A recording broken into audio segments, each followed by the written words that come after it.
We have an exclusive report tonight based on information from the White House. The Trump administration is planning to issue an executive order designed to protect freedom of speech on American college campuses.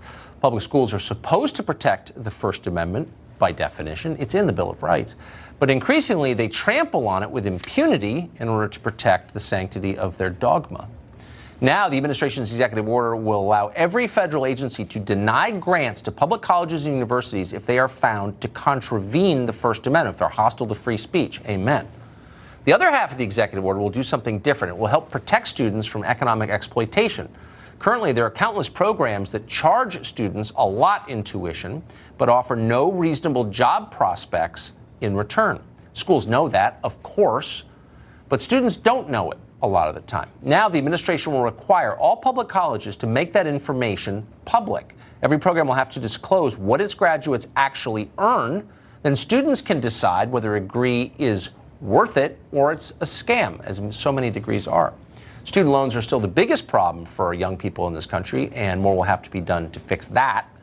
We're going to have more on that topic later in the week, but this is a start. Google, as you know, is the single most powerful company in the history of the world. Almost every day there are new reasons to be suspicious of that much power concentrated in that few hands. Tonight we can report an internal Google email obtained by this program. In it, an employee says a manager told him the company would fight so-called hate speech and fake news because he blamed hate speech and fake news for the election of Donald Trump, whom he hates.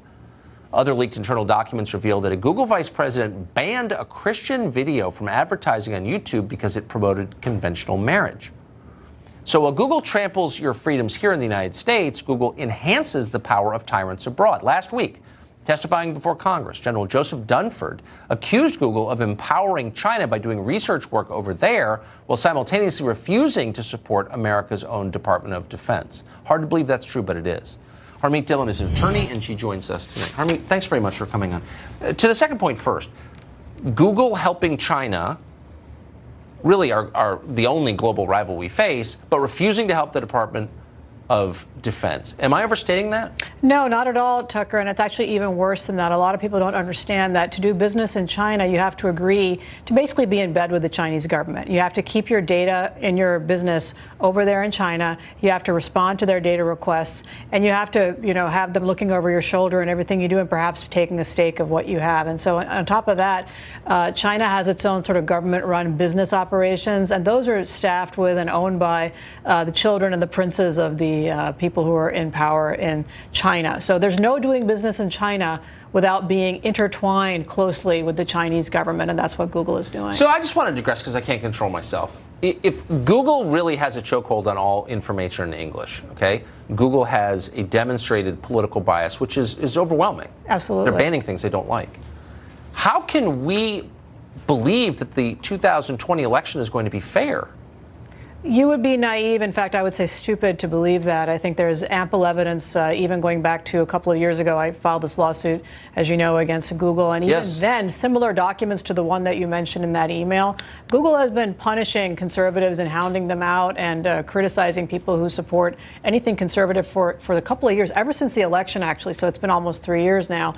And now that they are openly, and Twitter and Facebook as well to a certain degree, openly banning and cracking down on conservative speech because they think it is dangerous and they want to protect people from these conservative ideas, they are absolutely going to wield that in favor of Democratic candidates. I mean, we've already seen Google banning ads from the president on immigration issues, on Marsha Blackburn, on abortion issues and other issues like that. Sometimes they're called on it and they back off, but that's happening. And, interestingly, wait, can I say, do you think the president understands that he will not be reelected in a free and fair election unless someone gets a hold of this? I'm not sure the whole establishment understands that. The Republican establishment. I'm not sure. I keep saying it. I do. I absolutely do. I think it is. I think we were in crisis mode. I mean, so the old technology, the FCC doesn't allow sort of traditional broadcasters to ban ads from political candidates, but these social media companies can, and they do. We have evidence of that. So